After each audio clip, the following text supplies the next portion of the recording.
ఇట్లా తెలంగాణలో 2,00,000 కోట్లు కేవలం నేను ఆర్ఎండ్బి పంచాయతీరాజ్ ఇతర టెండర్ల గురించి చెప్తున్నాను. కేవలం సాగునీటి ప్రాజెక్టుల టెండర్ల గురించి వారి కాంట్రాక్టర్లకు ఇచ్చిన బిల్లుల గురించి నేను చెప్తున్నా.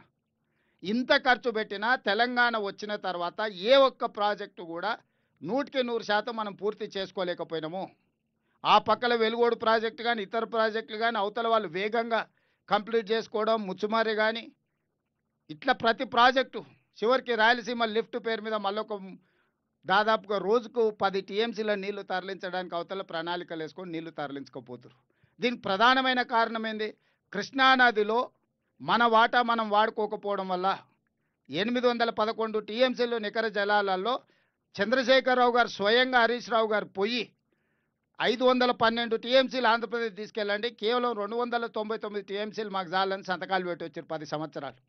ఇలా ఉత్తమ్ కుమార్ రెడ్డి గారు మంత్రి అయినాక, నేను ముఖ్యమంత్రి అయినాక అన్ని దగ్గరలో మా అభ్యంతరాలు పెడితే వాళ్ళకు సుప్రీంకోర్టులో కూడా ఇదే వేసారు. ఆల్రెడీ తెలంగాణ ప్రభుత్వం 299 టీఎంసీలకు ఒప్పుకున్నది కాబట్టి కొత్త ట్రిబ్యునల్లో మీరు అదనంగా అడగడానికి మీకు అవకాశం లేదు, మీరు ఎట్లా అడుగుతారని ఈరోజు ఆంధ్రప్రదేశ్ వాదన తీసుకొచ్చింది. మేము చెప్పినాం అతను తప్పుడు ఆలోచనలతోని దురుద్దేశంతో అవగాహన రాహిత్యంతో ఇట్లాంటి సంతకాలు పెట్టిండు. వాటిని ఒప్పుకునే సమస్యనే లేదు.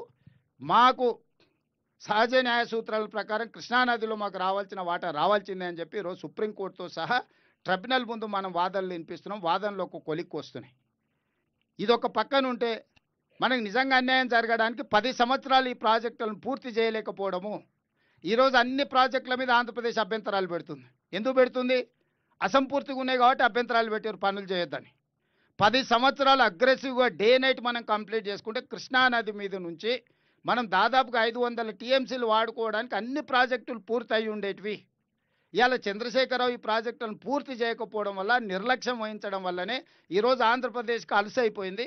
ఆంధ్రప్రదేశ్కి అవకాశం వచ్చింది మన మీద కంప్లైంట్లు పెట్టి మన ప్రాజెక్టులు ఆపడానికి. నిన్నగాక మొన్న మొదలు పెట్టుకున్న నారాయణపేట కొడంగల్ లిఫ్ట్ ఇరిగేషన్ కూడా ఆ రోజు నేను తెచ్చుకున్నది 2014లో.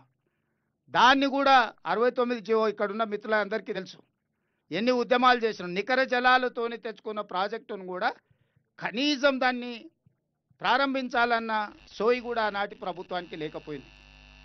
ఈ నేపథ్యంలో మనకు అత్యంత తక్కువ ఖర్చుతోటి, భారతదేశంలో ఇంత తక్కువ ఖర్చుతోని 30 టీఎంసీల నీళ్లు తీసుకెళ్లడానికి ఎక్కడా ప్రాజెక్టు లేదు.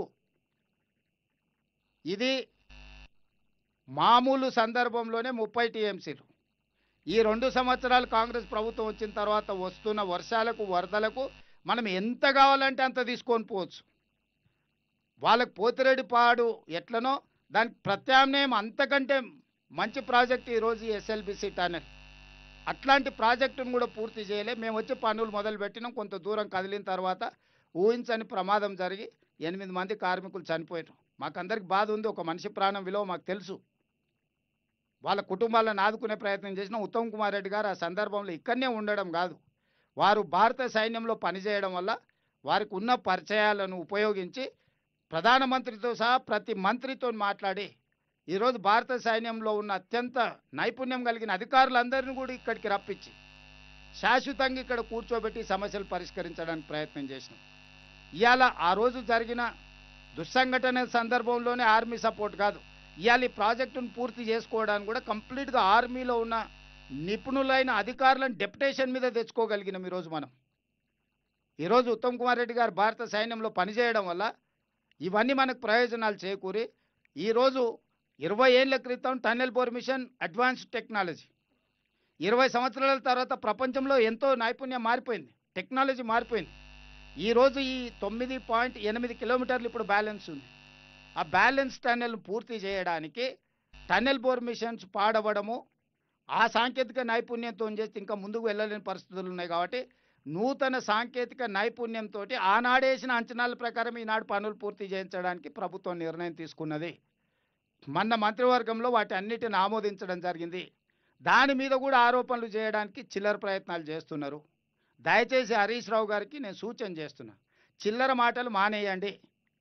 మీరు తప్పులకు పాల్పడ్డారు, మీరు అప్పుల పాలు చేసిరు, తెలంగాణలో దోపిడీకి పాల్పడ్డారు కాబట్టి ప్రజలు తీసి పక్కన కూర్చోబెట్టిండ్రు. ఇప్పుడైనా కనీసం వారు నల్గొండ జిల్లాకు ప్రాతినిధ్యం వహిస్తూ నేను మహబూబ్నగర్ జిల్లాకు ముఖ్యమంత్రిగా నేను, సాగునీటి పారుదల శాఖ మంత్రిగా వారు, కోమటిరెడ్డి గారు ఉండి మా జీవితకాలం తరతరాలుగా మాకు ఉపయోగపడే ప్రాజెక్టును మేము పూర్తి చేయకపోతే ఈ ప్రాంత ప్రజలు మమ్మల్ని క్షమిస్తారా? ఈ ప్రజలకు ఈ ప్రాజెక్టును పూర్తి చేయకపోతే మాకు ఈ అధికారం ఉండి ప్రయోజనం ఏమైనా ఉందా? కాబట్టి వాళ్ళు ఎలాంటి చిల్లర మల్లర మాటలు మాట్లాడిన ఏం ఆరోపణలు చేసినా నిలబడి ఎదుర్కోదలుచుకున్నాము. ఈ ప్రాజెక్టును పూర్తి చేయదలుచుకున్నాము. ఈరోజు అందరినీ ప్రపంచంలో ఉండే ప్రతి పరిజ్ఞానాన్ని టన్నెల్ పర్మిషన్ బేరింగ్ పోతే వెంకటరెడ్డి గారిని అమెరికాకు పంపించినండి నేను ఆ కంపెనీతో మాట్లాడి ఎంబడే ఆ బేరింగ్ తీసుకొని వచ్చి పనులని ఆ బేరింగ్ తెచ్చి ఫిట్ చేసి పని మొదలు పెడితే కొంచెం దూరం పోగానే మళ్ళీ ఒక సమస్య వచ్చింది. ఎందుకంటే ఈ ఎక్విప్మెంట్ అంతా కూడా 20 ఏండ్ల కింద ఇంపోర్ట్ చేసిన ఎక్విప్మెంట్. 20 సంవత్సరాలు ఆగిపోతే మీకు తెలుసు 15 రోజులు కారు మనము పార్కింగ్లో నుంచి బయటికి